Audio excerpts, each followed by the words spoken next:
Welcome back to Women of Courage. We're so glad that it's Wednesday again and we have another wonderful story to tell.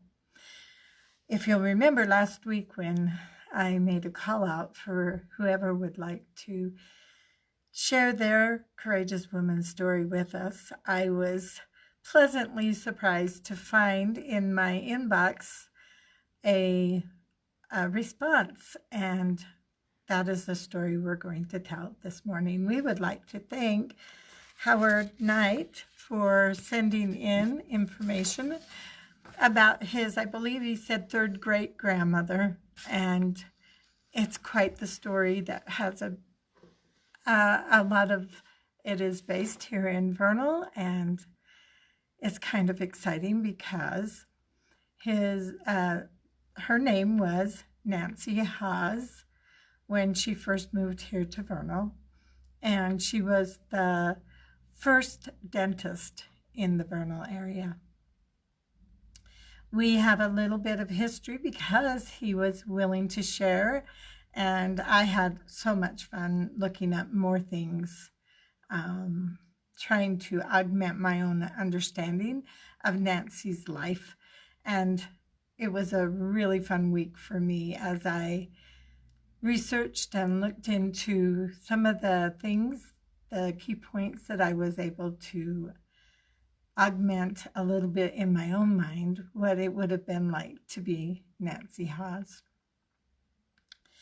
Nancy, I'm going to be looking at notes because I want to make sure I have my dates right, and her story is very new to me.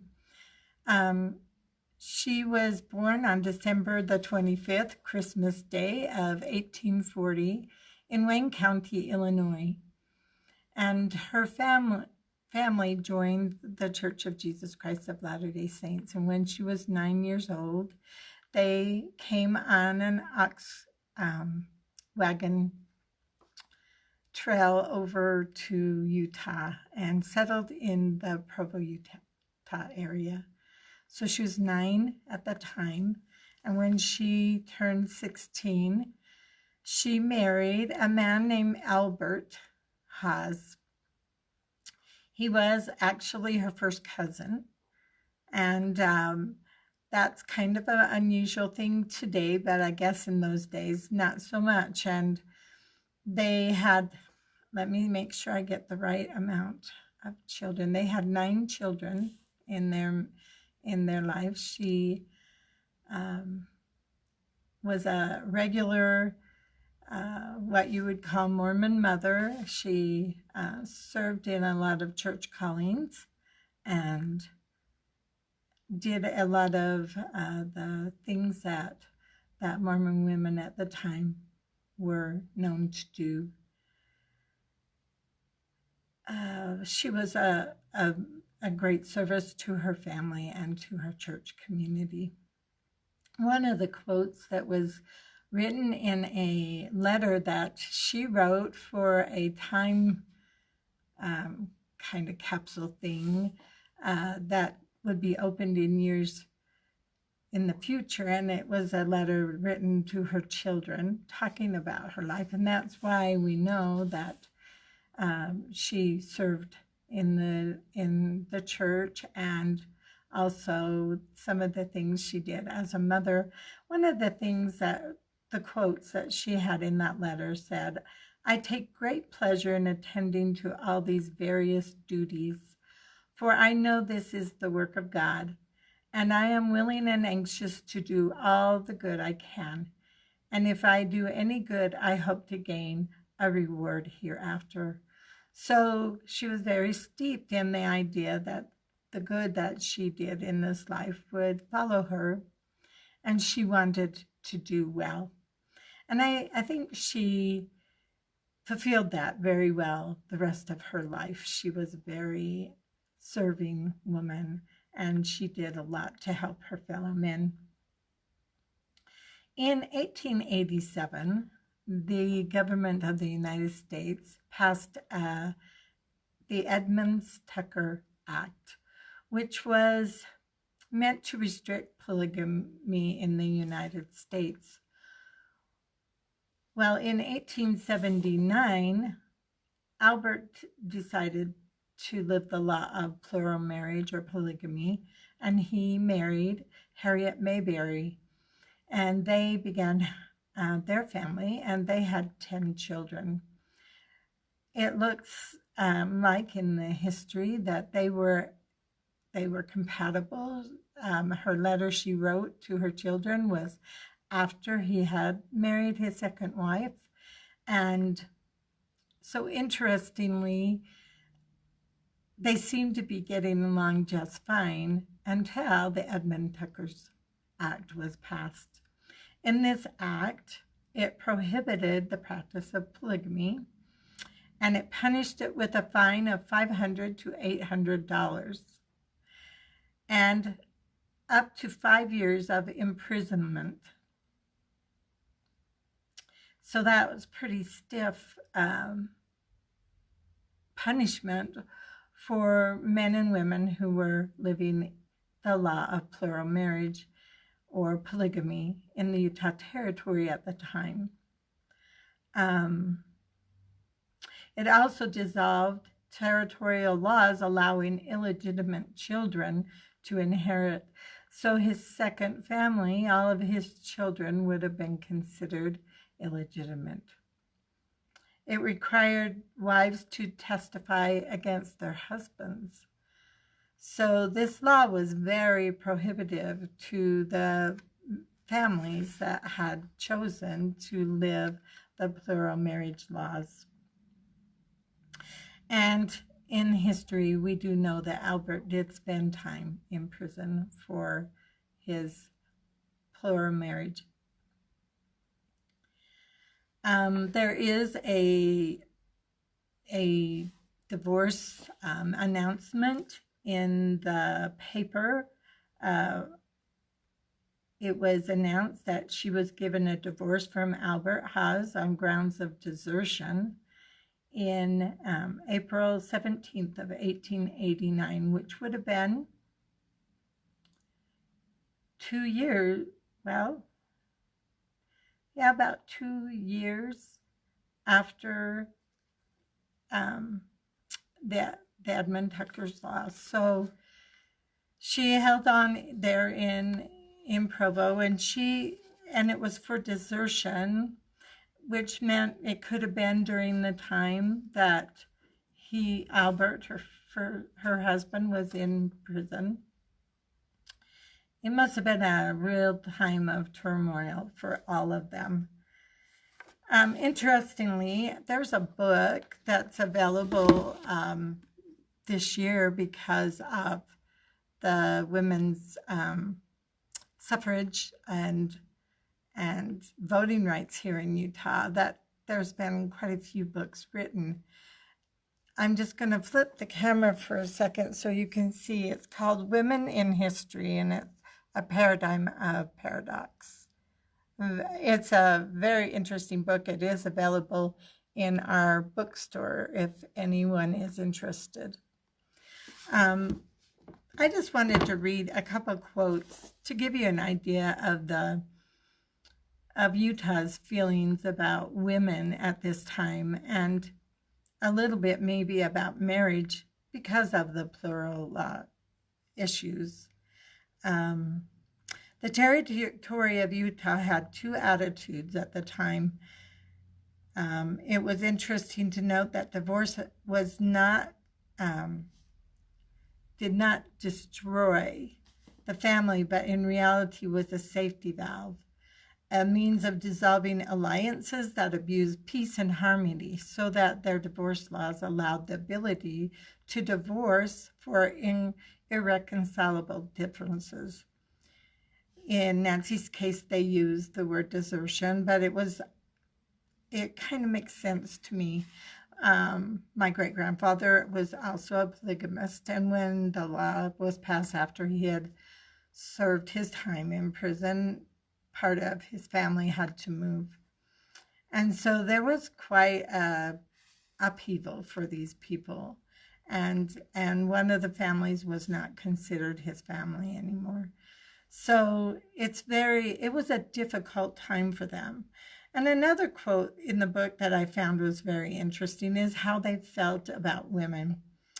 We have sisters here who have the privilege of studying and could make a good mathematician or accountant as any man, and we think they ought to have the privilege to study these branches of knowledge that they may develop the powers with which they are endowed. We believe women are useful not only to sweep houses, wash dishes, make beds, and raise babies, but they should stand behind the counter, study laws of physics, or become bookkeepers and be able to do the business in any counting house, and all of this to enlarge their sphere of usefulness for the benefit of society at large.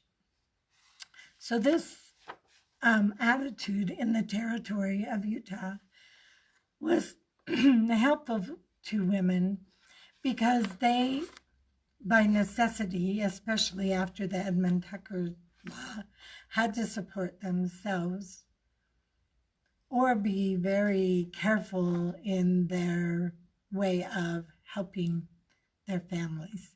It was a whole different world for them. And women had often, in a polygamist lifestyle, had to do a lot to support themselves anyway. But with so many marriages that were disallowed any longer, these women needed the opportunity to be able to move on and make livings for themselves and create new lives. And that's exactly what Nancy did. She moved here to Vernal area. They're not sure exactly what year, but we do know she was in the first newspaper, which was in 1891. And her daughter had been hired to be a school teacher here in Vernal, and she followed her out here. And so she began doing dental work almost right away, which was really interesting to me because I tried to find information on how she would have learned how to become a dentist. What did a dentist require at this time? What kind of education? What would a dentist need to know, or what would they learn? Was a dentist only there at the time to pull or extract a tooth that was hurting? Or did they know more? And we don't have any history for sure of how Nancy was able to feel confident enough to open her own dental shop. But she did, and she was very successful in doing so. I'm going to flip the camera and show you some of her first ads. This is a picture of her. And some of her first ads were teeth extracted without pain, permanent or temporary sets of teeth made to order.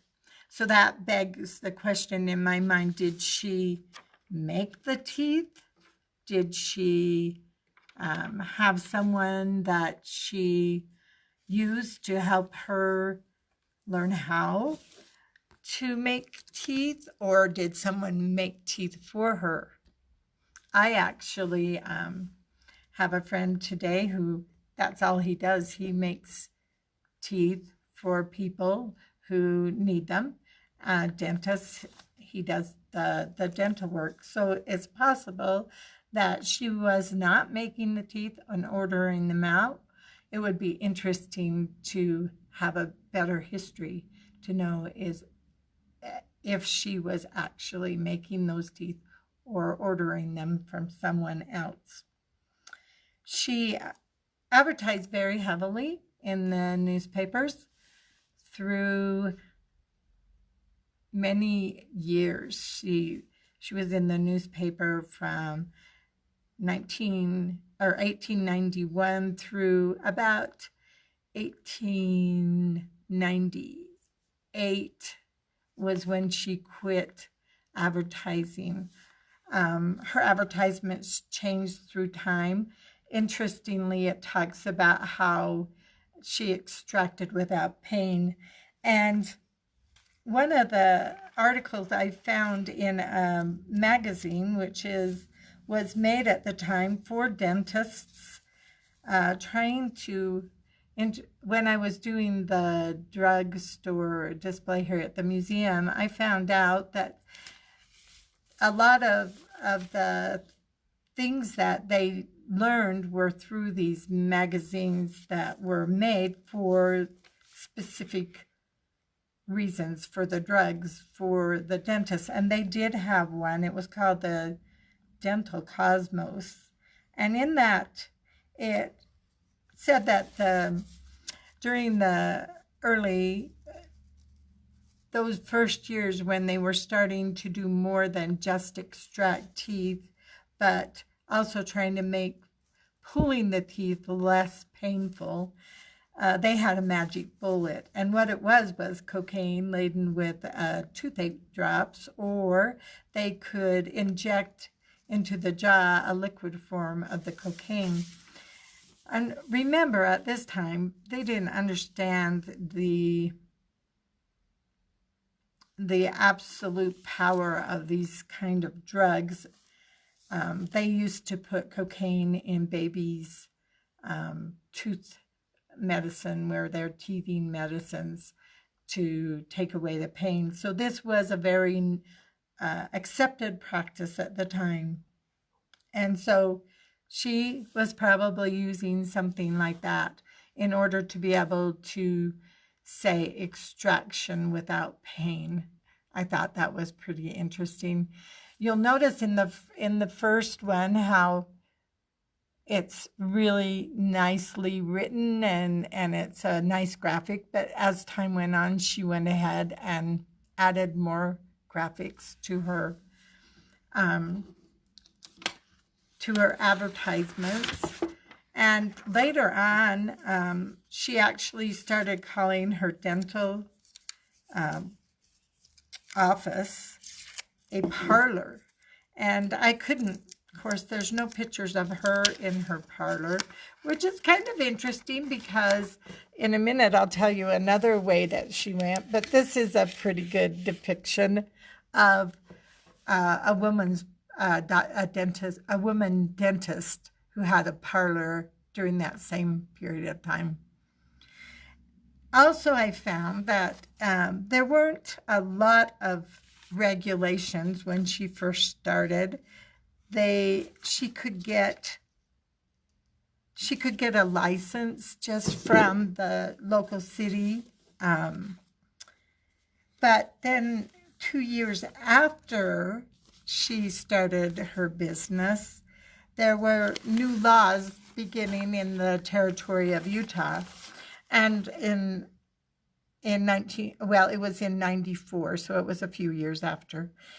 It shall be unlawful for any person who is not at the time of passage of this act engaged in the practice of dentistry in the territory to practice dentistry therein, unless he or she shall have obtained a certificate as hereafter provided. And then they started regulating dentistry a lot more. But if you'll notice, there was kind of a grandfather clause in there that she was able to do it if she had already previously been doing dentistry, practicing dentistry. And so she was able to get past that. But it was interesting, in about that same period of time, she started allowing a Dr. Hollinger, who was a trained dental person with a certificate, to come to her parlor, and once a month, at least in the paper, it sounded like quite a few times, it was about monthly, that he would come and do more extensive dentistry there in her shop. Unfortunately, it wasn't too long after that he passed away. And so I don't know if that is one of the reasons why she diversified, but she purchased a camera from the woman who started the newspaper, Mrs. Bowen, and she started doing photography in her shop. Not only that, she was known to have owned a boarding house, and in that boarding house there was a young, they called him the artist of the town, photographer, and his name was also Alfred. He went by Burt, Atwood, and he was a photographer. And pretty soon they had joined enterprises, and he was part of her parlor too. They would do photography, and they would also help you with your teeth. And she was actively extracting teeth and making dentures and until, like I say, the very late part of the 90s. There became a time when she and Burt, her partner in the parlor, went down to Arizona for the winter because she went to help her sister, who was an invalid at the time. And it sounds like they brought her back to Vernal with them when they came back in the spring. And then you kind of lose any knowledge of what Nancy was doing after that. So I don't know if she became caretaker or if the regulations in dentistry became harder and harder to comply with. They were very successful, though, in their business for many, many years. And she was also known for her ability to keep a cool head in an emergency. She was the first person that they called to aid when one of the elderly women in the community was gored by the horn of a cow that actually went through the lining of her stomach. She was able to keep her as comfortable as possible until a doctor was able to get there and actually put sutures into the wound. Interestingly, they don't mention who the doctor was who came to help the woman, but they did mention her. And so I think she was the first one called by the young girl who found the elderly woman. She was the one that she went to for help because she was known for her ability to stay calm in emergencies. Another thing that happened was when she purchased her camera, her assistant, Burt, had loaned it to a man, and the man decided to sell it. And he sold it to a Chinaman who was going to start his own photography business here in Vernal. And when she found out about it, she went and took it back. Of course, the Chinaman was very upset, but she was forceful enough and knew what was right and what was hers, that she was able to regain the camera that had been sold out from under her. Trying to think, I have so many notes about her. She just,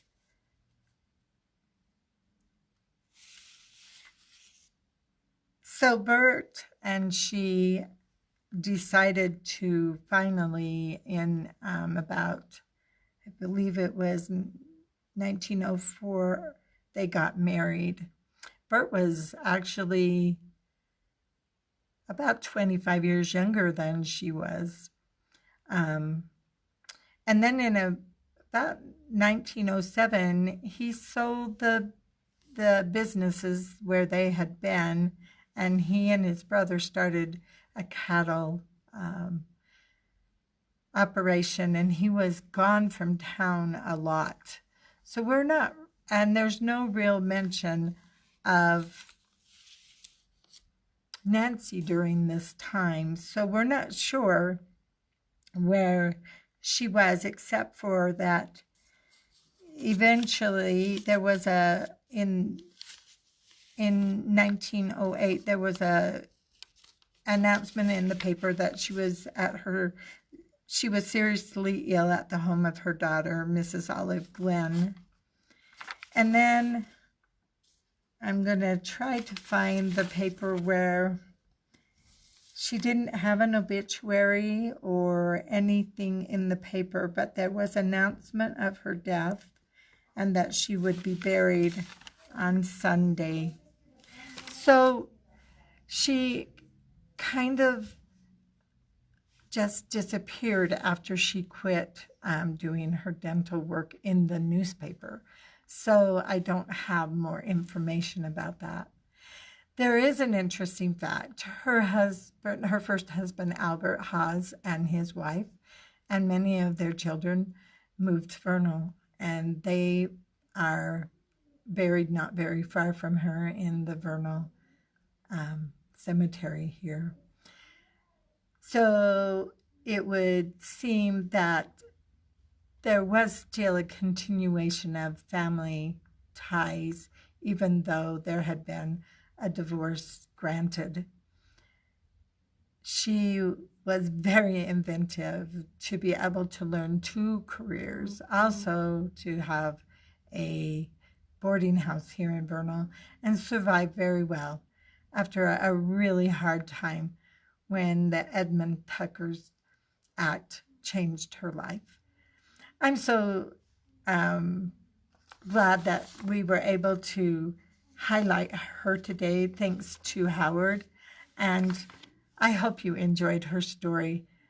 And we are hopefully going to receive more of these opportunities as you share your courageous woman stories with us. Thank you so much, and we'll see you next week.